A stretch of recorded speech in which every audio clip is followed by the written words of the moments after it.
यह कहानी चंदनपुर नाम के एक छोटे से गांव की है, जिसमें राजू नाम का एक गरीब किसान अपनी पत्नी सीता और अपनी माँ के साथ रहा करता था। राजू का एक छोटा बेटा भी था, जिसका नाम श्याम था।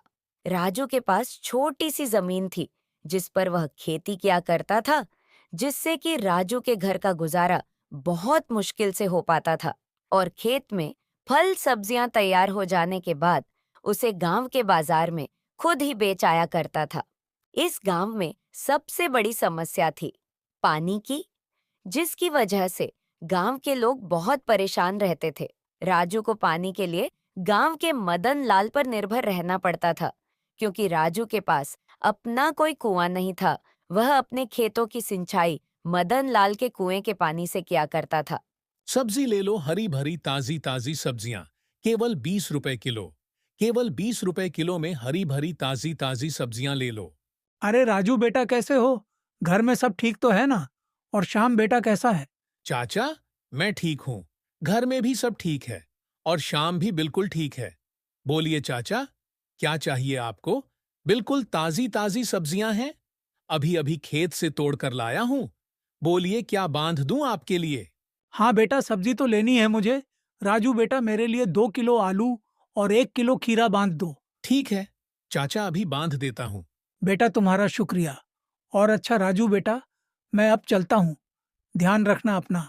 ठीक है। चाचा, आप भी अपना ध्यान रखना और चाची को मेरा नमस्ते कहना। सीता, आज की सारी सब्जियां भी बिक गईं।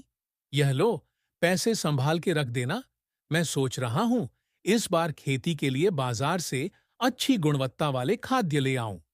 इससे हमारी सब्जियों की पैदावार और अच्छी होगी। अरे जी, ये तो बहुत ही अच्छा विचार है। जितनी अच्छी सब्जियां होगी, उतना ज्यादा लोग हमारी सब्जियां खरीदना पसंद करेंगे। हाँ। एक दिन राजू अपने खेतों में काम कर रहा था। तभी वहां पर मुखिया मदन लाल आता है और राजू से कहता है, राजू भाई, कैसे हो? खेतों का काम कैसा चल रहा है? मैं ठीक हूं मदन लाल जी, और खेतों का काम भी ठीक चल रहा है। मैं ये कह रहा था राजू भाई कि मैं तुम्हें बहुत सालों से अपने कुएं से पानी दे रहा हूं, पर इस साल मैं तुम्हें अपने कुएं से पानी नहीं दे पाऊंगा। पर क्यों मदन लाल जी, मुझसे कोई भूल हुई है क्या? नहीं राजू भाई, वह बात नहीं है। दरअसल तुम्हें तो पता ही है ना कि इस साल कितनी गर्मी बढ़ी है। इस साल की गर्मी ने तो सारे साल का रिकॉर्ड ही तोड़ दिया है। मेरे कुएं का पानी दिन प्रतिदिन सूखता जा रहा है, और अगर ऐसे में मैं तुम्हें भी पानी देता रहा तो आगे आने वाले दिनों में मेरे खुद के लिए भी पानी नहीं बचेगा।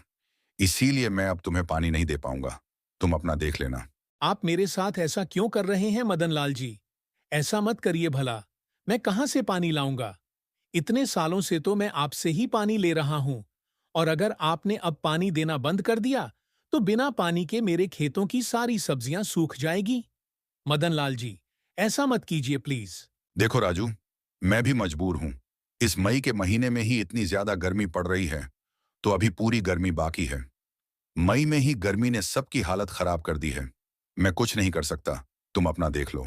यह सुनकर राजू मन ही मन बहुत दुखी हो जाता है और घर जाकर सारी बात अपनी पत्नी को बताता है। ये क्या हो गया? हे भगवान! अब ये कौन सी नई मुसीबत आन पड़ी है? अब हमारे घर का खर्चा कैसे चलेगा?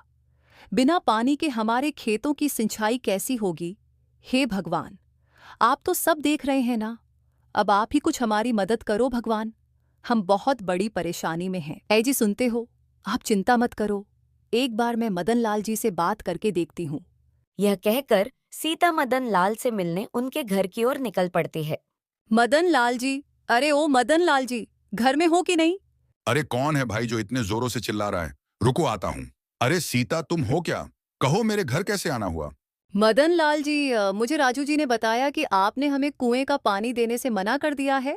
सीता बहन, ये बात सच है कि मैंने राजू को अपने कुएं का पानी लेने के लिए मना कर दिया है, और इसकी वजह भी तुम्हें राजू ने बता ही दी होगी। पर मदन लाल जी, आप ये तो सोचिए ना कि हम इतने सालों से आप ही के कुएं के पानी से अपने खेतों की सिंचाई कर रहे हैं। हमारे पास कोई दूसरा साधन भी नहीं है। ऐसे में हम पानी कहाँ से लाएंगे और अपने खेतों की सिंचाई कैसे करेंगे? देखो सीता बहन, मैंने इतने सालों तक तुम्हें अपने कुएं का पानी दिया है, और मैंने तुम्हें कभी भी पानी लेने से मना नहीं किया। लेकिन इस बार बहुत भारी गर्मी पड़ी है। मेरे कुएं का पानी सूखकर बिल्कुल कम हो गया है। अगर मैं तुम्हें अपने कुएं का पानी देता रहूंगा तो इस गर्मी में मुझे पानी की बहुत परेशानी होगी। सीता मदन लाल को कुएं का पानी देने के लिए बहुत समझाने की कोशिश करती है, मगर मदन लाल नहीं मानता है और सीता निराश होकर थक हार के अपने घर की ओर निकल पड़ती है। क्या हुआ सीता? मदन लाल जी ने क्या कहा? मैंने मदन लाल जी को समझाने की कोशिश की, लेकिन वो नहीं माने।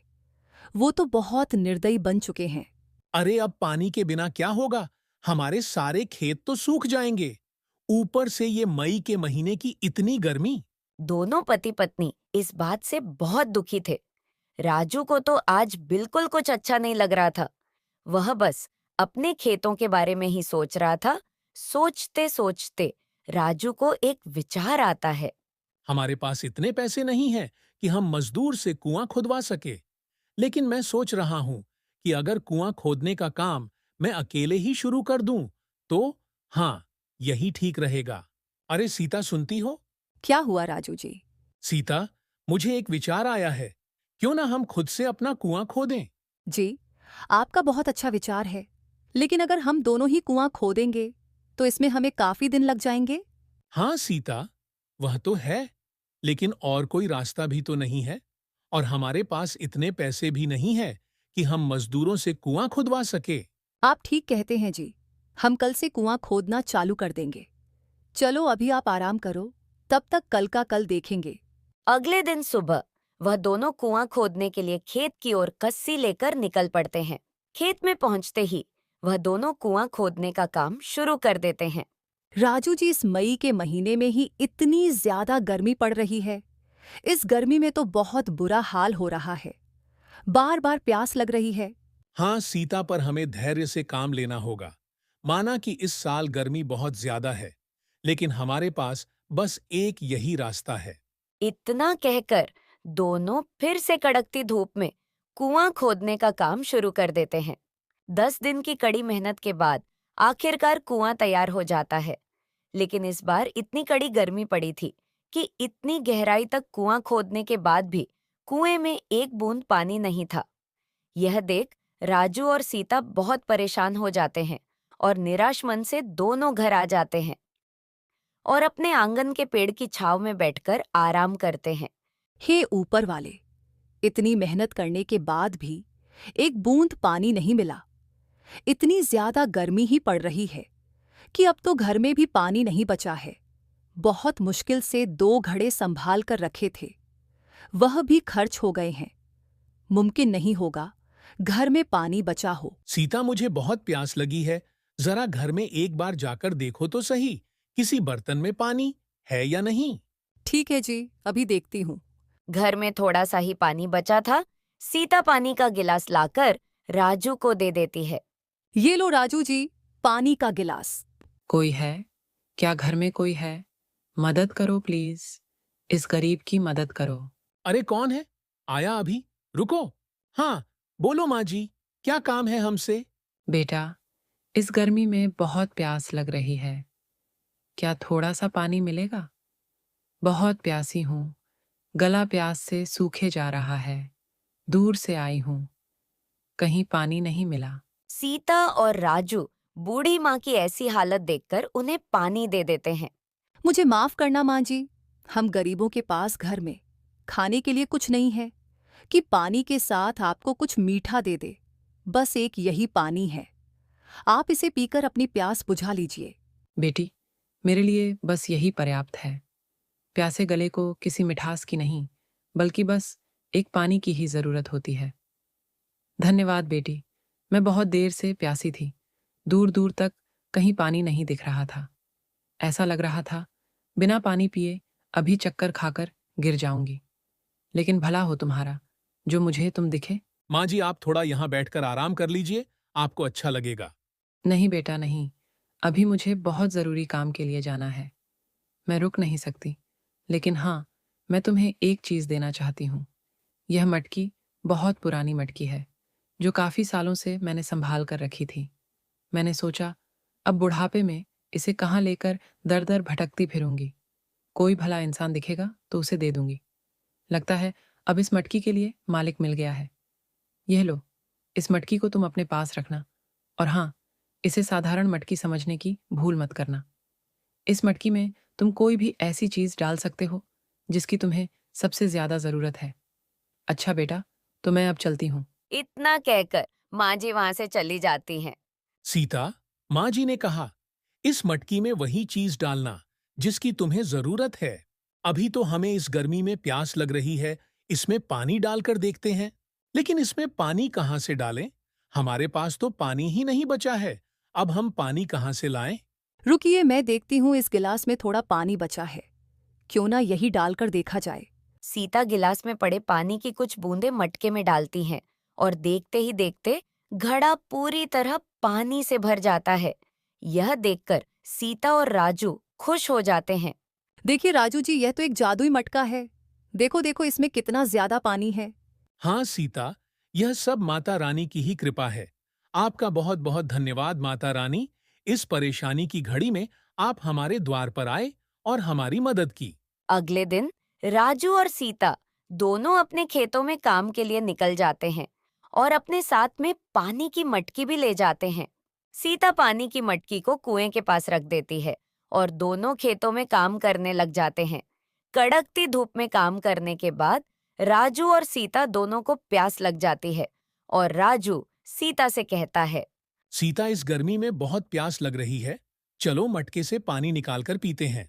सीता और राजू दोनों कुएं के पास जाकर पानी पीते हैं और तभी पानी पीते समय गिलास में से पानी की कुछ बूंदें कुएं में गिर जाती हैं और देखते ही देखते कुआं लबालब पानी से भर जाता है। यह देखकर सीता और राजू बहुत आश्चर्यचकित और हैरान रह जाते हैं। अरे सीता, यह तो चमत्कार ही हो गया। हमारे कुएं में पानी आ गया। अब हम अपनी खेतों की सिंचाई बहुत आसानी से कर सकेंगे। सीता, मुझे लगता है इस खुशखबरी को हमें पूरे गांव में बांटना चाहिए, क्योंकि इस साल भारी गर्मी पड़ी है। लोग भी गर्मी से बहुत परेशान हैं। मुझे लगता है हमें लोगों को बताना चाहिए और उनकी पानी की जरूरत को पूरा करना चाहिए। हाँ, और क्या जी, अब इस गर्मी में हमें पानी की समस्या भी नहीं होगी। राजू जी, आप बिल्कुल सही सोच रहे हैं। हाँ, मेरे प्यारे गांव वासियों, मैं जानता हूं कि हमारे गांव में इस बार बहुत पानी की समस्या हो गई है। बहुत ज्यादा गर्मी पड़ने की वजह से कुएं का पानी सूख गया है।